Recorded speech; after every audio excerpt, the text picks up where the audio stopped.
Valfin konenäköpohjaisella kävijälaskurilla pystyy seuraamaan tosi tehokkaasti erilaisten liiketilojen käyttöä. Se on hyvin yksityisyyttä kunnioittava.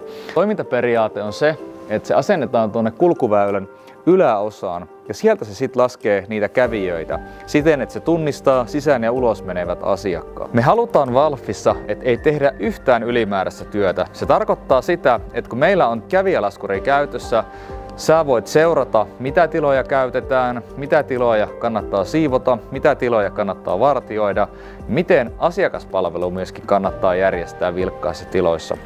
Reaaliaikainen raportointi netissä mahdollistaa sen, että sä oot aina tilanteen tasalla siitä, missä päin kävijät tiloissasi liikkuu, missä päin on käyttöä ja mitä ylläpitää.